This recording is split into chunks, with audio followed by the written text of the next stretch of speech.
The test is in 4 parts.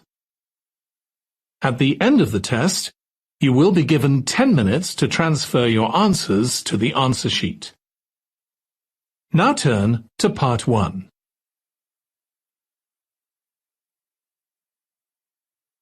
Part 1. You'll hear a man calling a catering company. First, you have some time to look at questions 1 to 5.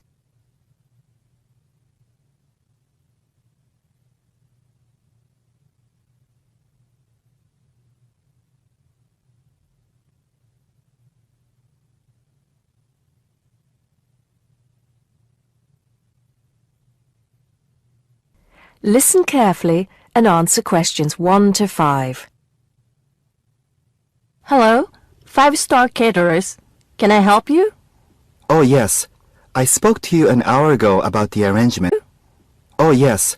I spoke to you an hour ago about the arrangements for our end-of-term party. Oh, that's right. It's Mr. Saunders, isn't it?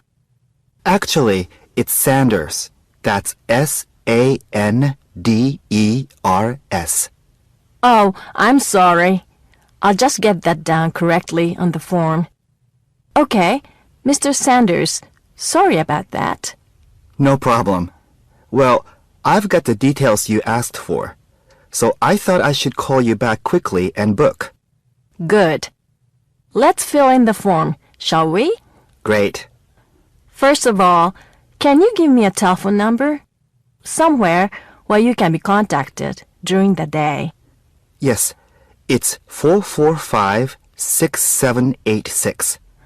445-6786. Okay. And do you have a number where you can be Well, I'm at work till late in the evening, so use the same number, and if I'm not there, you can leave a message. Thanks. I'll make a note of that. And how many guests shall I put down? Okay, that's changed.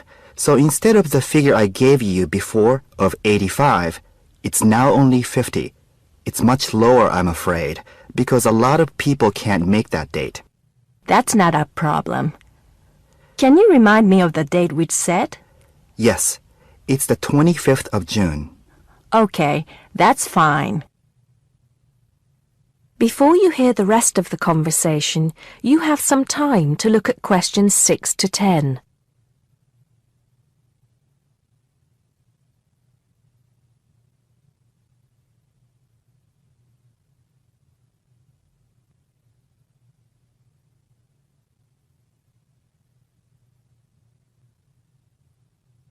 Now listen and answer questions 6 to 10. Now, did you have the chance to look at the tables on the website? Yes, I did. And I think the rectangular tables would be good. The long, thin ones. Yes, you could have 2 of those. The only problem is that they're for 24 people. So, you'd only seat 48 people that way. And if you have 50 guests... Oh, I see what you mean. 2 people would have nowhere to sit. What about the square ones? You'd have the same problem with numbers. Usually, for 50 people, we find the round tables work well. Not the smaller ones. They only seat 6 people. The ones that seat 10, the large ones. So do you think we should have 5 of those? I think that would work. Think we should have 5 of those? I think that would work well. Okay, that's what we'll do then. Fine. And have you decided on the menu you would like? Yes, I think so. But I wanted to ask you, we talked about having the 3-course meal with waiter service, but in the end, we thought it would be a bit too formal. So that leaves the buffet or the 7-course banquet. How much is a banquet again? £100 a head. That's too much and too formal. The buffet is fine. Okay, so I think I've got everything. We'd need a deposit of 50% of the total. Right. What's the total? Just a minute. Yes, it's £30 a head, times 50, so that's £1,500. 50% of that would be 750 now, with the balance due now, with the balance due another 750 on the day. Great. I'll call in tomorrow if that's okay. I can pay you the deposit then. We'll look forward to seeing you tomorrow then. Okay. Thanks a lot. Goodbye. Goodbye. That is the end of part 1. You now have 1 minute to check your answers to part 1.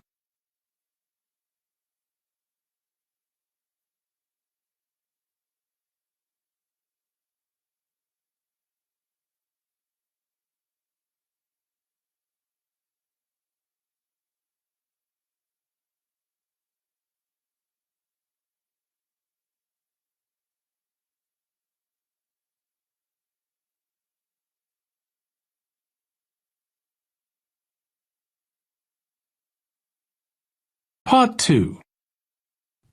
You'll hear a guide talking to a group of tourists about Buckingham Palace. First, you have some time to look at questions 11 to 17.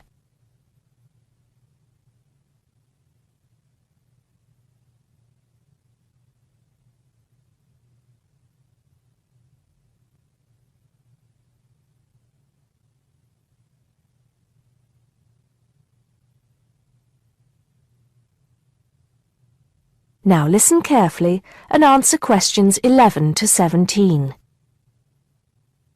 Now, of course, Buckingham Palace is instantly recognisable to millions of people around the world. As we pass the palace, I'd like to tell you a few things about the history of this famous building. We think the first house was built here around 1624. In 1674, that house burned down and a new one was built, called Arlington House after its owner, the first Earl of Arlington. Then, in 1703, the first Duke of Buckingham changed the design of the house and the name. It was then known as Buckingham House. The building we see in front of us now has undergone many changes since it was first built. The east front, which is the part we see from the road, was added as part of the work done by Queen Victoria and was completed in 1850. But the palace has remained pretty much unchanged for nearly 100 years. The last major changes to the structure were made by King George V, who, in 1913, had the east front redesigned as a backdrop to the large memorial to Queen Victoria, which had just been placed outside the palace gates. Since then, only minor changes have been made.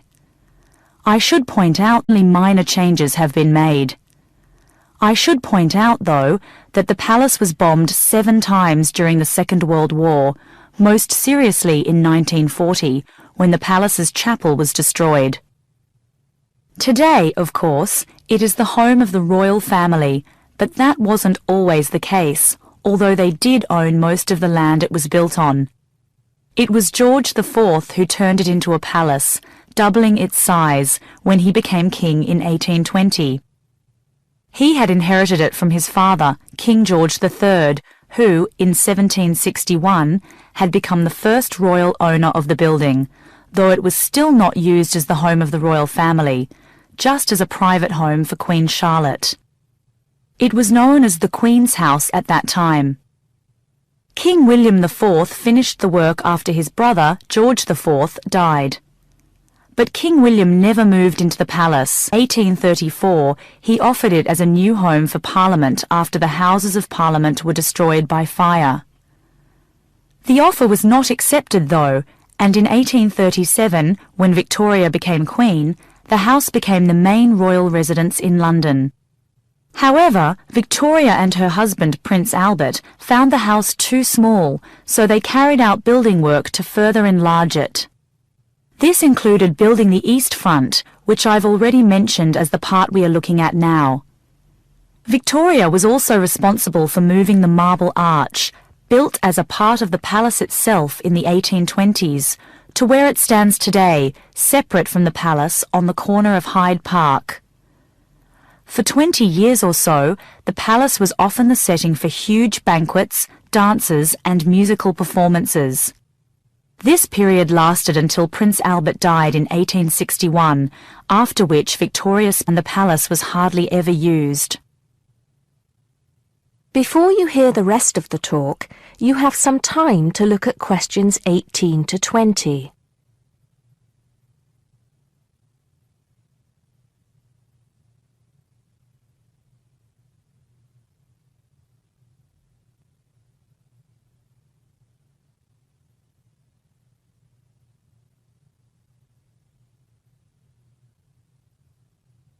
Now listen and answer questions 18 to 20.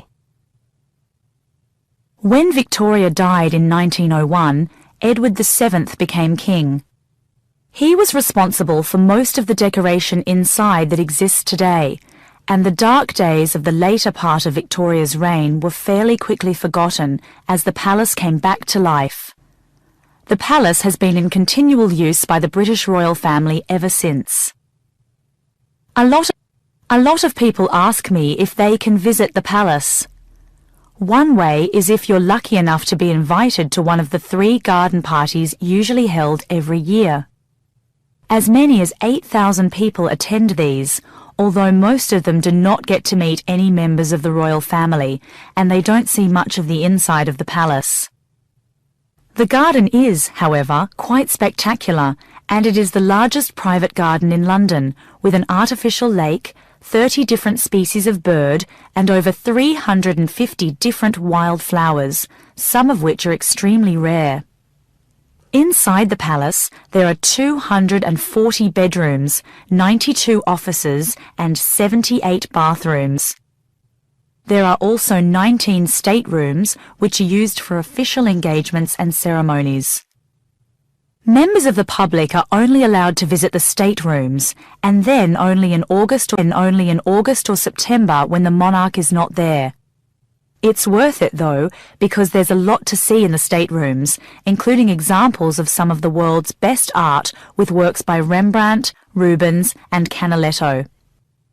The tour, which lasts up to 2.5 hours, ends in the garden, where you can see more of the outside of the palace not visible from the road. That is the end of part 2.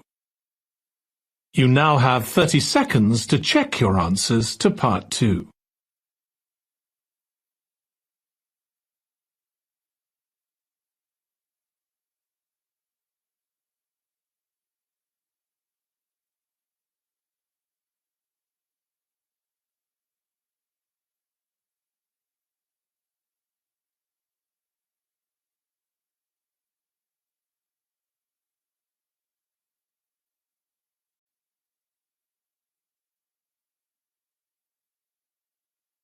Part 3.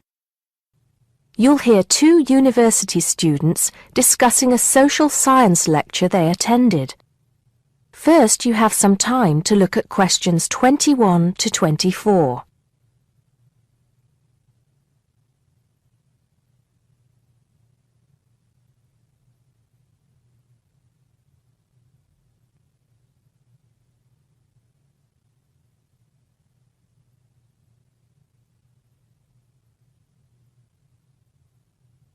Now listen carefully and answer questions 21 to 24.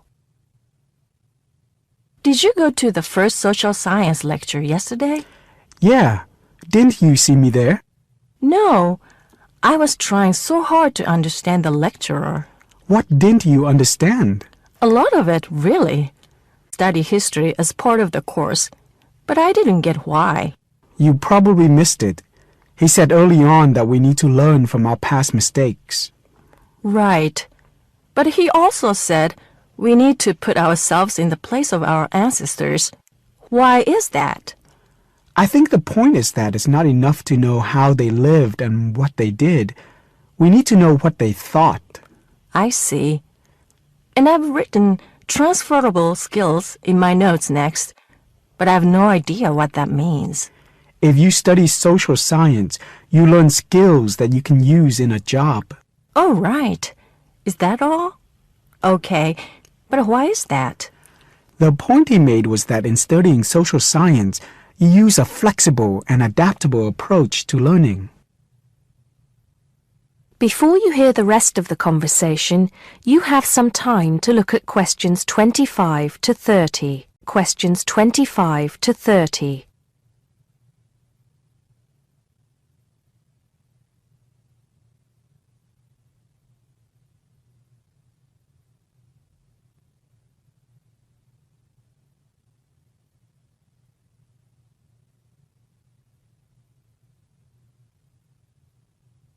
Now listen and answer questions 25 to 30.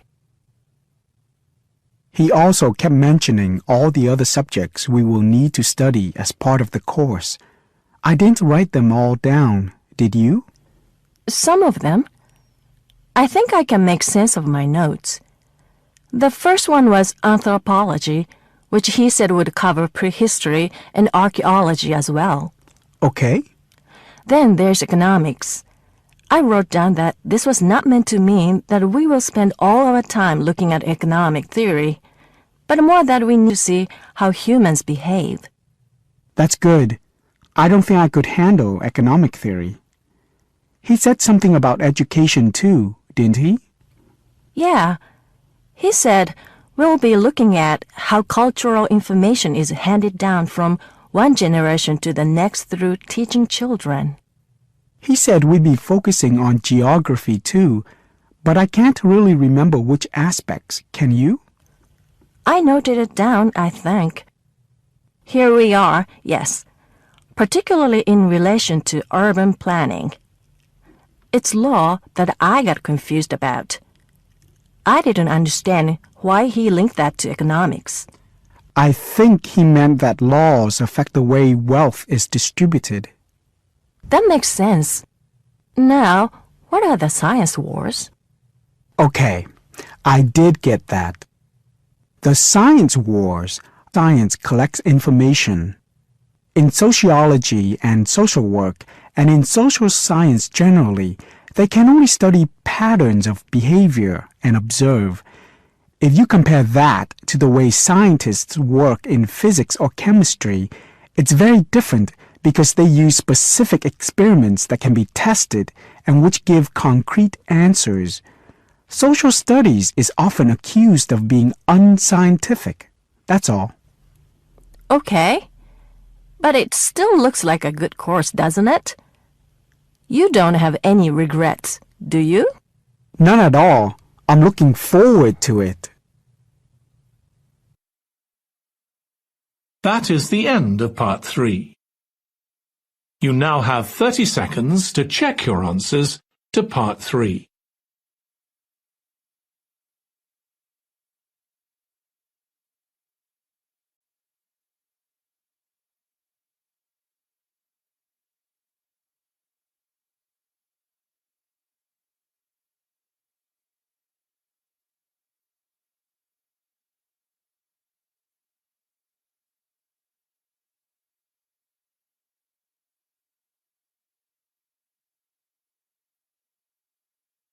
Part 4. You'll hear a lecturer talking to students about America in the 1960s. First, you have some time to look at questions 31 to 37.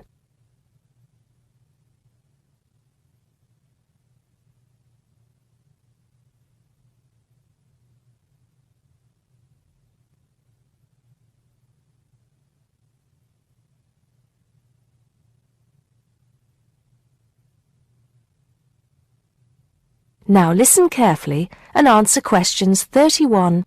We begin our examination of America in the 1960s with the usual caution. There is no sense in trying to understand any decade without looking at what came before. Those of you who still have outstanding coursework on the 1950s would do well to complete it now, if for no other reason than it will help make sense of the next series of lectures. But we must press on, and I'd like to begin my talk about the 60s with a reference to one of those things that came before, the post-war baby boom. With the end of the Second World War in 1945, there began in the USA an era of perceived prosperity and security. In short, people started to feel that the world was a much better and safer place to bring up children. So, at the start of the 60s, all those children born in the baby boom, 70 million in the U.S. alone, were teenagers. As the 60s progressed, and as this large number of people approached adulthood, there was a noticeable shift in the balance of power, and young people began to have a voice in ways that were not considered possible in the more conservative atmosphere of the preceding decade. Things were moving forward at a rapid pace. The literature of the time brought out all the taboos. Everything was covered, such as race in, for example, the book To Kill a Mockingbird. The role of women changed, and equality for women, well, let's just say that once certain books were published, women were no longer going to be satisfied with their roles as devoted wives and mothers.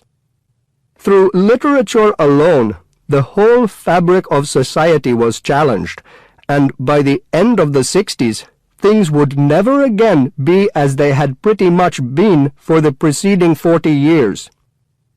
It was a decade of protest, civil rights protests, feminism, the rights of minorities, the Vietnam War.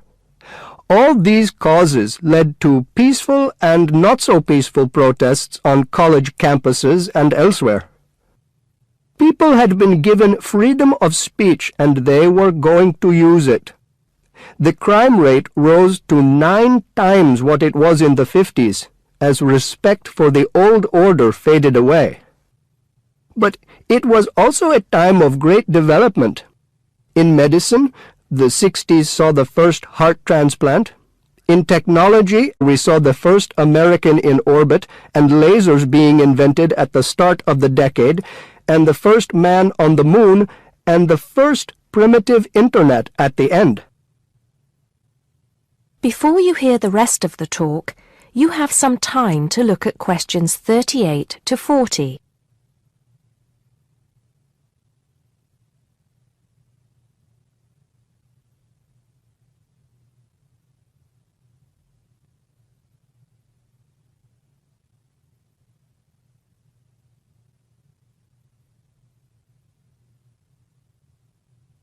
Now listen and answer questions 38 to 40.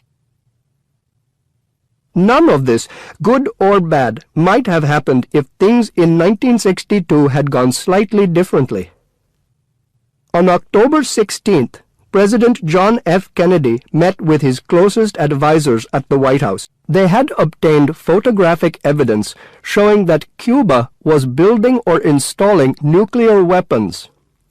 It was widely believed that Cuba was preparing to fire these weapons at cities in the USA.